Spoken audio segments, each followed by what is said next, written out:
Hello and welcome to LCDC TV, the new news channel for the cab trade. As we know in London, we're coming up to the mayoral elections. Can the cab trade survive another 4 years of Sadiq Khan, or will a new mayor bring promise for us?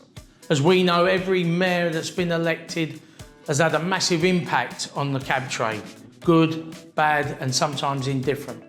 So I'm very happy to say that we're kicking off today with the mayoral candidates with none other the Conservative mayoral candidate, Shaun Bailey. He's come into LCDC studio and we'll be interviewing him over things such as LTNS, private hire capping, of course, Uber and a whole lot more. So I think you're really going to enjoy this interview, so tune in.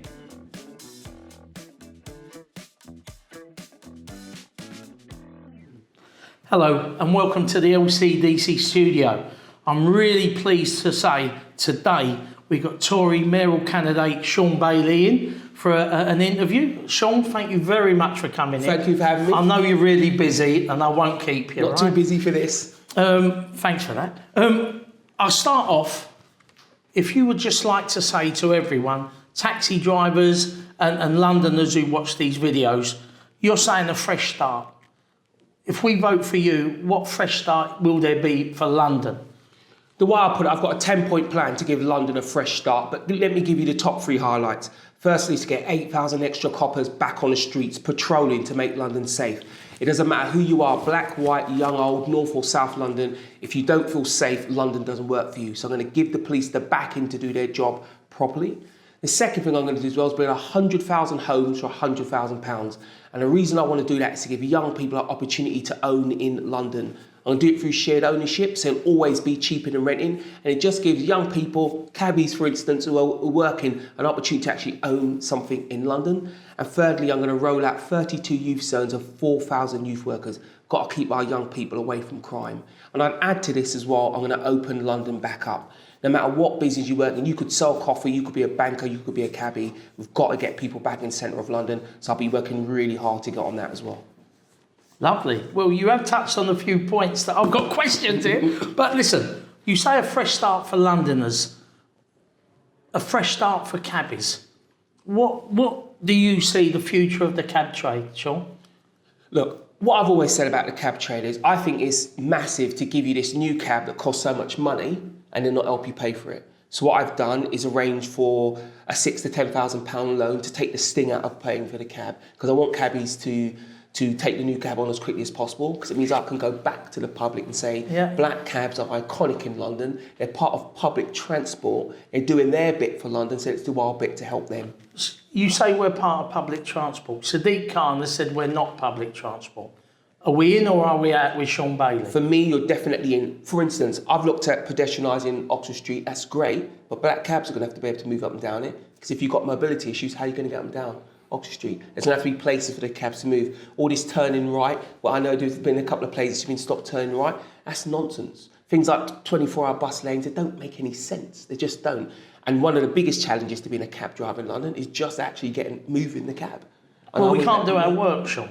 And I'm glad you touched on LTNs, because Sadiq and TfL have been rolling out LTNs with local authorities.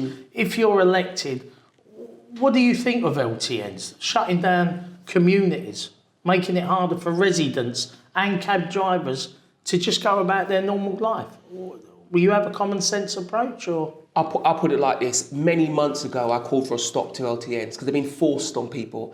Lo and behold, Sadiq Khan goes to court and he loses the case. So now we know they're being forced on people. 60,000 plus people signed my petition to stop them.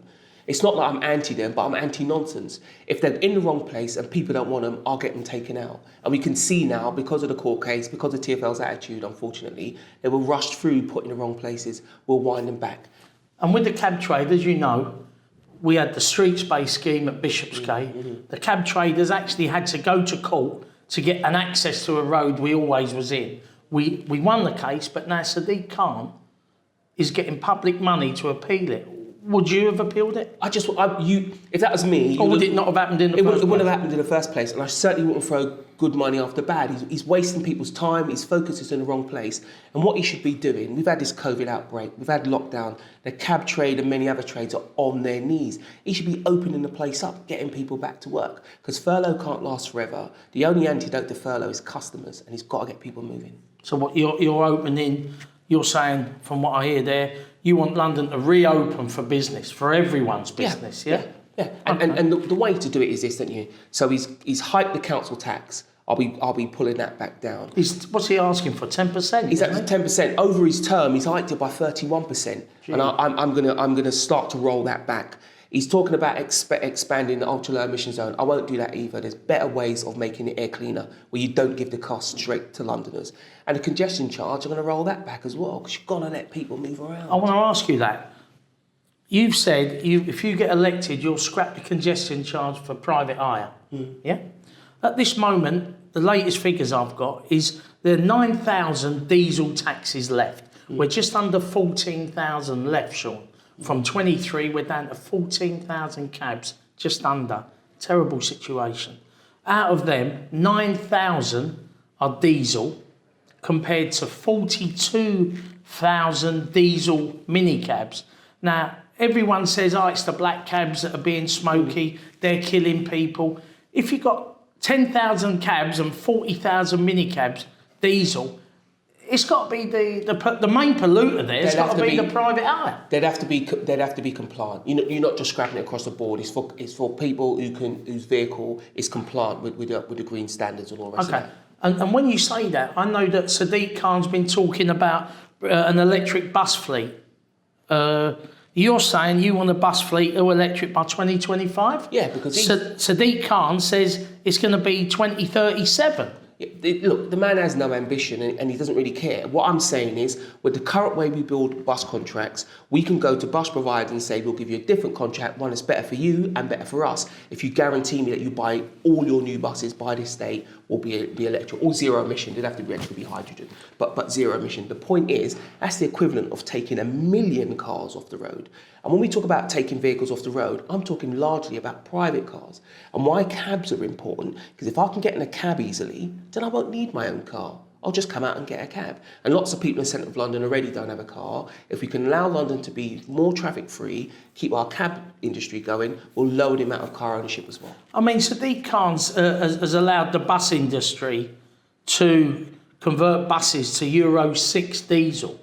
From the 1st of January 2018, the cab trade was banned from having Euro 6 diesel, but at the same time, if you're a private hire driver, you can still license for the first time Euro 6 diesels.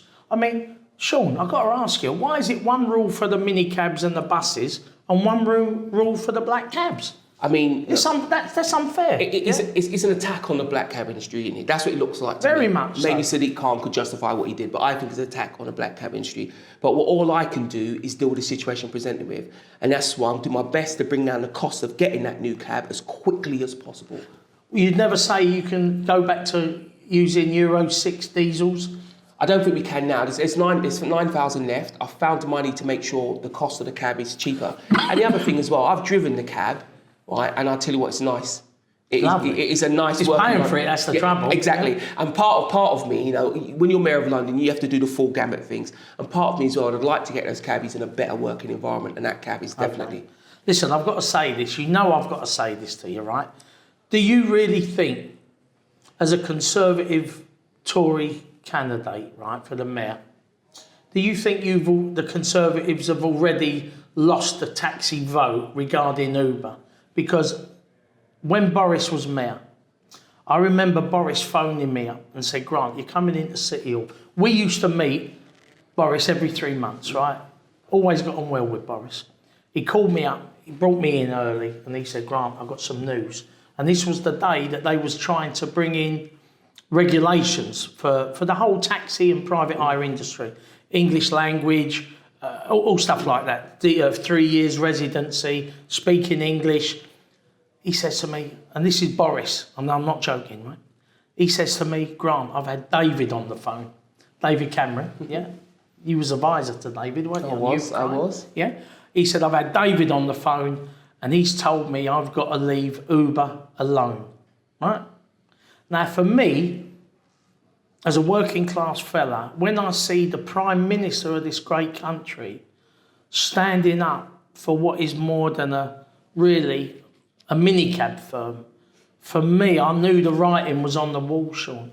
And when I look at Uber, and I'm bringing this up because when Uber got their licence, you was quite vocal on social media saying, you know, we need Uber, got their licence, we don't need court cases, we need Uber, right? I'm just saying, Shaun, as a Londoner to a Londoner, right? And if you get elected, you'll have power. And every mayor that we've had has had a direct impact on the livelihoods of black cabs. Mm-hmm.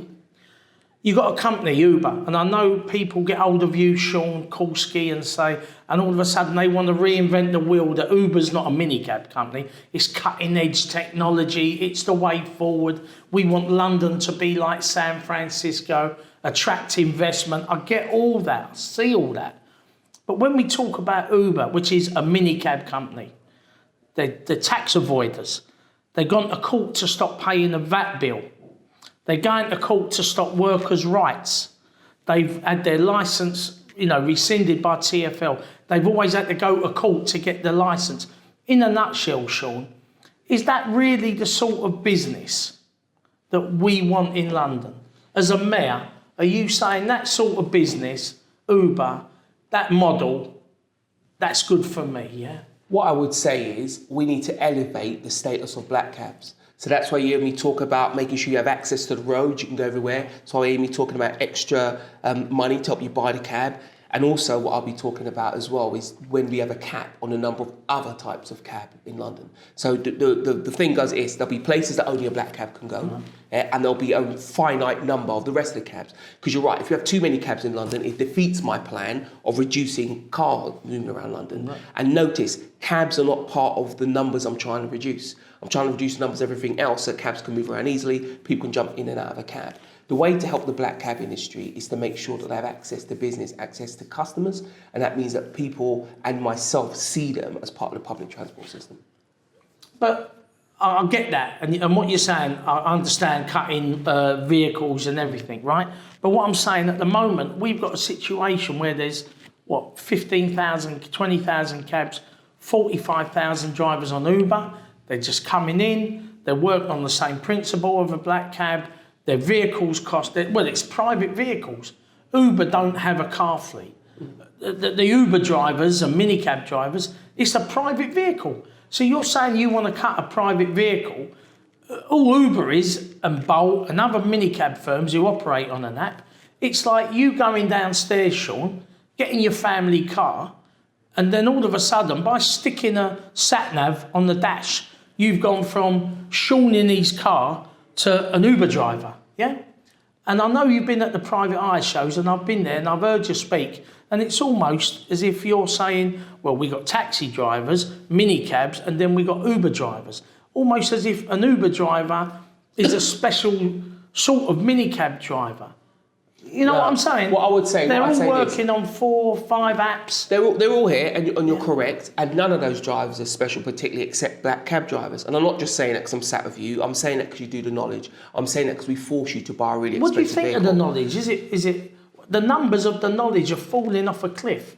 I'll get to the knowledge. What I'm trying to say is, I want to elevate black cab drivers because you do more, the knowledge and the cab primarily. When I heard the cab cost £56,000, I nearly fell over. That's after a grant. Yeah, I've never had a motor cost that much in my life. Exactly. Right? So that's why I was interested in making sure we bring that cost down as well. And because we asked you to buy that cab, we're going to make sure you get full access to everything. You get to come and see me whenever. So Boris did. I'll do quarterly. You can come and see me. Let's say. Because Khan wouldn't speak to us. Yeah. Well, that's another question. If you get elected, will you start up the quarterly meetings? I'll do half yearly. How's that? I'll do half yearly. Quarterly sounds better to me. Yeah, but half yearly sounds practical to me. Okay. If I win, I'll only have 3 years, so I'll be busy. So let's say we'll do half yearly to make sure you can have a chat. But I'm thinking you won't need to come talk to me because I'll make sure you get access to the loan. I'll make sure you get access to the roads, and I'll make sure that the numbers of other drivers are being controlled, because my wider green agenda means I have to lower traffic on the road, and that does not mean lowering the amount of cabs on the road. And when you speak to me about the knowledge, that will be the first thing we talk about. How do we get the knowledge, proper accreditations, your guilds, whatever it is? How do we lower the cost? Can we sponsor it? How do we lower the cost? And how do we speed that up? Now, I don't want to tell you how that happens. I want you to tell me how that happens. As someone who's representing the industry and has done the knowledge, I will take the idea and get out and do that. Because the problem has been TfL has operated in a little bubble and done as it's pleased. And I don't think it's listened enough to the people who are making the income or not. I get that. The biggest problem is, I think, people won't do the knowledge because after 3 years and then buying a £67,000 vehicle, so you've done 3 years it's like going to university and getting a degree, right? You get it, and then you can only buy this cab that's 60 grand. But then you've got to compete in what Boris used to call, and the Conservatives love, and you'll know this, it's the free market. So we cannot compete in London with 100,000 minicabs, working off an app like a black cab does, paying a quarter of the price of his vehicle. It's just, if you've even studied basic economics, right, and the cab driver's got 3 years study, 60 grand vehicle debt, ran there. Or you can get a licence as a private hire driver for a couple of £100, you've got a family car, you just sign up on the app, stick it in your window, and me and you have to go head to head. You'll say, I'm half the price. And we say, well, TfL set our fares, we're the most regulated cab trade in the world, and TfL say to us, get on with it. How can we get on with it? What I'll be saying, the first thing, what you're saying is correct analysis, but I'll be levelling the playing field. That's why you hear me talking about numbers. That's why you hear me talking about the cost of the cab. And why I keep saying to you we will meet half yearly is because we will have a look at how you're regulated. Why is your per mile cost what it is now, considering we're coming out of the worst economic shock we've had? Let's have a look at that. Maybe we can do something like that. Because how they used to work it, Shaun, now they still do, but TfL are going against it now. It's like the cost index. So they would say your vehicle's that, your insurance is that, this is this, that is that, and we're going to look at the percentage as an increase. But the trouble is, with all these expensive overheads like the vehicle, insurance, right? Our overheads are going like that, Shaun, but our work is going like that. Yeah, and that's why I'm saying we'll have a much fairer look at that. Because the point is, while we're asking you to buy the vehicle, the big thing for me, someone asks you to buy a 56 grand motor, the conversation... It's a massive commitment. Yeah, it is a massive commitment. And it means the conversation changes. And what I'm saying is I will lead the change that conversation. Okay. We'll have a look at why your fares are the way they are and where they could go to and where they could be changed to. We'll have a look at just how much competition, just how many cars there is driving around in London. Okay. That's why you hear me say we'll be talking about a cap. I thought long and hard about a cap because all the advertisers drivers are going to lose their minds when they hear that. But I have to make it fair for everyone. And this is me reaching out to the black cab trade. Because remember, it is iconic and what everybody needs in London. You could sell coffee, you could shine shoes, you might work for TfL. We all need people to come back into London. Exactly. And black cabs are more part of that than any other type of cab. You know, the symbolism of a black cab. You think London, you think red post box, red telephone box, red bus, black cab. But under Sadiq, Shaun, we're dying. I've driven a cab 33 years now, and I've never been so worried about not only my future, because I've had a good innings, right? But the youngsters, and I look at the knowledge numbers falling and the rise of private hire, unregulated, yeah? I mean, the GLA, as you know, you sit on it. There's been calls year in, year out for more regulation. If you drive a minicab, you've got to have 3 years residence. You've got to have a driving test. You've got to be able to speak English. All these things have just been pushed under the carpet. Don't you think that if you become mayor, these things that have been left to just fester need to be examined and acted upon, Shaun? Yeah, 100%. Rather than have a sort of draconian cap on vehicles and saying, I'm only going to have X amount of minicabs, right? If you brought in regulations and lifted the standard, then Tom, Dick and Harry wouldn't drive a minicab. What I'm saying because it'd be a bit of a commitment. What I'm saying is both. Remember, my plan is, to do my level best to protect the black cab industry whilst answering the twin question of being fair to everyone. Right just now, and I'll get the black cab industry's had the biggest shock, so I'm leaning in your direction. when we talk about regulation, I'll look at regulation that's reasonable, and I'll look at a cap as well. And remember, a cap isn't only about cabs, it's about traffic in London, it's about pollution in London. And for a long time, Sadiq Khan has at one point he's trying to play everything, then he just gave in. I have to do something about traffic in London. I have to do something about air quality as well. And that means looking at the number of cars, but not looking at the number of cabs, because we as a city ask you to make the big commitment. So we've got to help you with that commitment. Okay. I'm very conscious of your time, mate. And so I'm going to let you go. I've just got to ask you one question, right? And cab drivers would understand why I'm asking you this question. A couple of weeks ago, you had the Uber Employers' Rights Tribunal, right? Where they went back to court again. I think they've been fighting it for 6 years and they lost. I mean, part of your government, the Department for Transport Task and Finish document that's been released is saying if operators, and Uber could be one of them, when they apply for a licence to operate in London, workers' rights and signing up to like a workers' rights charter and legislation should be made one of the points of licensing. So if I come to you, Grant's Cabs, right, and I say, Shaun, I want a licence, I've got 20,000 drivers here, you look at my business model, right? And if I say, I don't care about workers' rights at all, I'm not having it, you've got the power to say, well, that's not the sort of business I want in London. I've got the power to say jog on, and I would say jog on. You would. If you're going to come and work in London... If they didn't meet the requirements... They don't get a licence. They don't get a licence. It's pretty simple. And look... Play the game and we'll let you in. Yeah? And it's simple. Like, it went to court, they lost, that sets the premise. The fact that I also believe in it, I've had loads of really menial, like, bottom level jobs, and what makes the difference is if your boss takes advantage of you or if your boss gives you some respect. And if you work here in London, when I'm mayor, you have to show your staff respect. So like I say, if you don't have that as part of your business plan, if you don't demonstrate it, I'll tell you to jog on, because there's always somebody else. So look, do your bit to help people out or don't. And London in the future is going to need decent employment. I'm always interested in decent employment.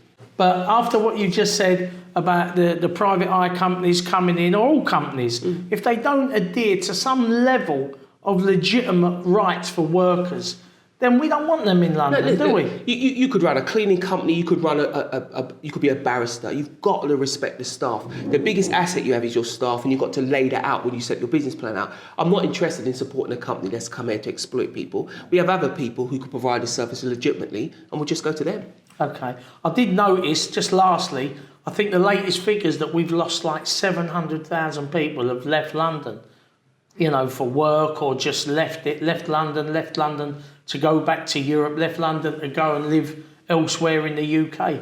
After the pandemic, getting London back to where it was, if you're elected, Shaun, you're going to have a really hard job. You're definitely going to be a hard job, but there's three things I'd say. Firstly... Are you up for it? At 100%. Listen, I've sat in the GLA for 5 years and watched Khan perform terribly. His record is awful. He's got London moving in the wrong direction. My Fresh Start plan will generate over 900,000 jobs. And what makes London attractive is the ability to work and having somewhere to live. So 900,000 jobs, 100,000 homes, and just a city that's buzzing and vibing, that supports business.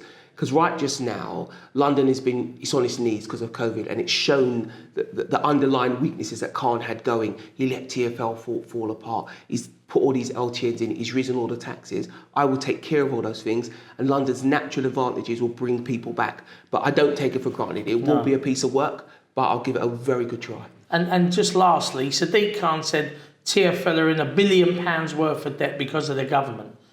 Do you refute that? Is it his fault, or is it your party's fault? Listen, the government, I spoke directly to Grant Shapps, and he said to me, I'll cover the cost of COVID, I will not cover the cost of Khan. Remember, TfL was bankrupt before COVID struck. Remember, the government gave Khan the biggest single bailout of any institution in this country. £3.6 billion they gave him for Crossrail because he messed that up. So any time you hear him say the government are punishing Londoners, just remind him that he got £3.6 billion, then another £1.6 billion, then another £1.9 billion, and he'll get some more as well. They're not punishing Londoners. The person punishing Londoners is Sadiq Khan, because he has not a Scooby, not an idea what he's doing. He's just wandered around, wasted 5 years and umpteen £1 billion of our money. It's time for change. London needs a fresh start. I'm the fresh start it needs. Well, there you go. Again, I'd like to thank Shaun for coming in. I know you're busy and you're here, there and everywhere. And I really appreciate you coming in to talk to the cab trade about your plans for us. Because as I said, we're on our knees and we need good news. Because under this mayor, we've had nothing but bad news. The good news is coming. Well, there you go. That was Shaun Bailey. I don't know about you, but I found that quite informative, actually. His views on LTNs, open in London, Uber, that they would have to have workers' rights in the business model to get a licence in London. Sounds positive, very positive, in fact. So, listen, you've been watching this, you like it, press the like button, press the subscribe, but more importantly, like I keep saying, this isn't about me and the club, this is about you, what you've got to say. I want to hear what you've got to say about Shaun Bailey and all the other mayoral candidates we'll be interviewing. So leave a comment, give us a question, and hopefully I can get back to Shaun, and if he comes on again, he can answer some more questions. So again, thanks ever so much for watching. We really do appreciate it. Like I said, like, subscribe, leave a comment. Thanks very much.